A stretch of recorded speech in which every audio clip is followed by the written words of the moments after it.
पिछले लेसन में मैंने आपको बताया था कि स्टाफ नोटेशन होता क्या है, किसको ये सीखना चाहिए या नहीं सीखना चाहिए। ये सारा कंफ्यूजन मैंने दूर किया था पिछली बार। अगर आपने बाय चांस वो लेसन मिस कर दिया है तो इसको पॉज कर दीजिए इस वीडियो को और वो पहले देख के आइए। आई बटन में और डिस्क्रिप्शन में उसका लिंक मिल जाएगा। लेकिन अगर आपने वो देख लिया है तो वीडियो को कंटिन्यू करते हैं। दोस्तों, उससे पहले एक खुशखबरी शेयर करना चाहूंगा कि अब हमारा ये जो चैनल है ये 8000 लोगों का चैनल बन चुका है।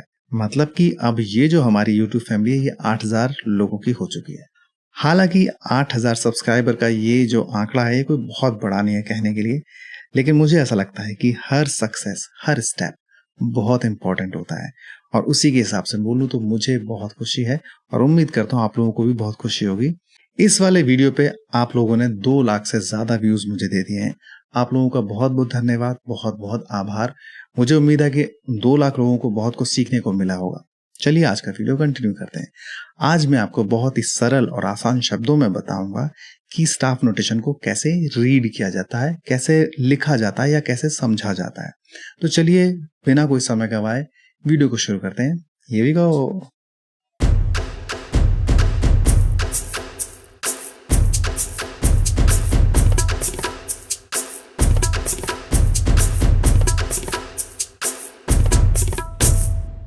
तो चलिए दोस्तों, आओ समझते हैं कि स्टाफ नोटेशन को कैसे रीड किया जाता है या उसको कैसे समझा जाता है। क्या है उसका बेस, क्या है उसका कोर। तो दोस्तों, सबसे पहले तो हमें 5 लाइन ड्रॉ करनी है।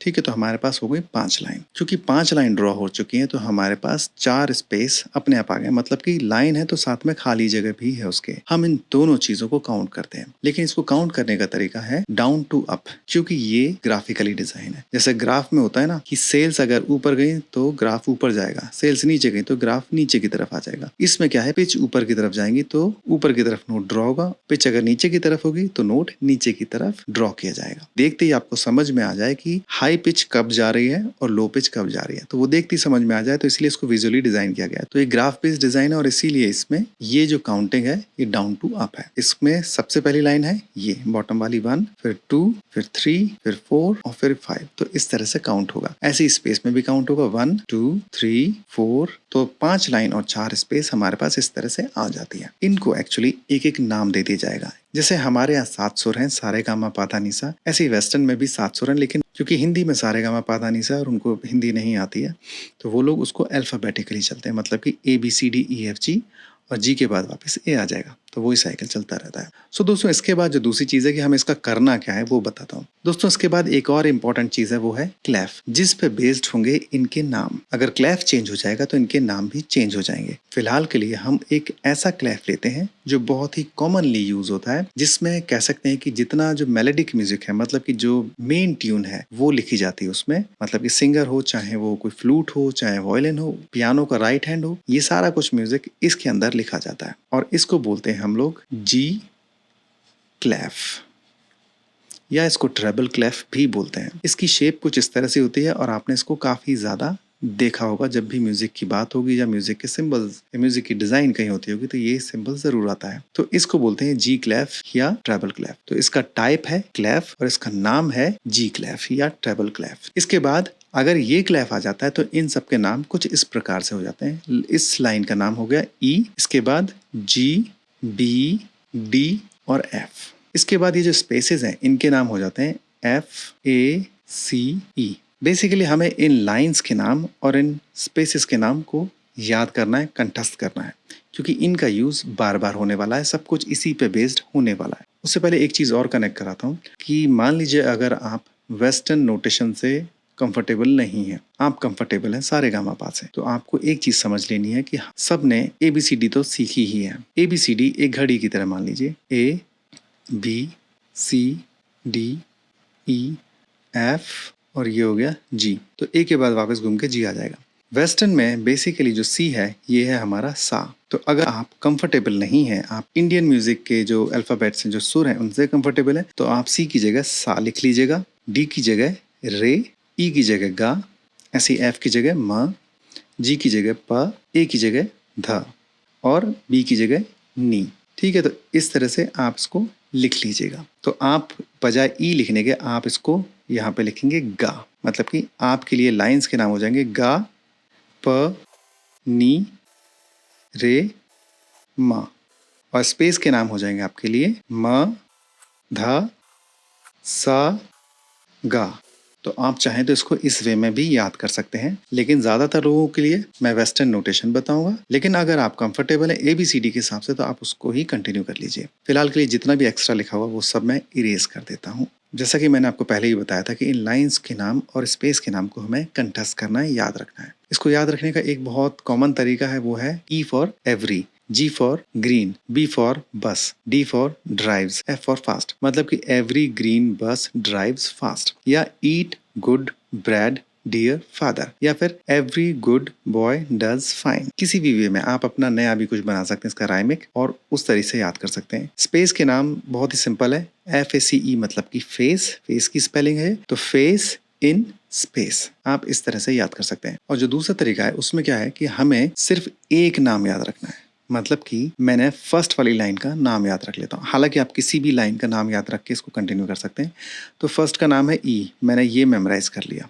अब इसके बाद E के बाद मुझे पता है कि E के बाद F आता है, ABCDEF, ABCD हमें पता है, तो E के बाद F आता है। तो नेक्स्ट जो स्पेस में नोट आ गया वो हो गया F। F के बाद G आता है, और G के बाद मैंने बताया था कि A आ जाता है, तो A आ गया यहाँ पे। A के बाद B, ABCD वाला, ABCDE और ये F। तो आप चाहें तो इस तरह से करके भी इन लाइंस और स्पेस के नाम को याद रख सकते हैं। EGBDF FACE फिर से आ गया है। तो जो भी मेथड आप यूज करें कर सकते हैं, लेकिन इनको याद रखने का ये बहुत सिंपल और सरल तरीका है। जो भी मेथड आपको अच्छा लगे, इजी लगे, आसान लगे, किसी भी मेथड को यूज कीजिए, लेकिन इन लाइंस के नाम को और स्पेस के नाम को याद रख लीजिए, क्योंकि इसी से आपको आगे सारा काम चलने वाला है, इसी से आपको सब कुछ समझ में आने वाला है। इनको सबको इरेज करता हूँ और एक चीज और कनेक्ट कराता हूँ जिसकी बहुत सख्त जरूरत है, वो है लाइन के नाम याद रख लिया हमने, स्पेस के नाम याद रख लिया, अब क्या करें। इस तरह के कुछ सिंबल्स आपने देखे होंगे म्यूजिक में, और होता क्या है कि इस तरह के सिंबल में ये जो है डॉट, जो ब्लैक डॉट है, इसको बोलते हैं हेड।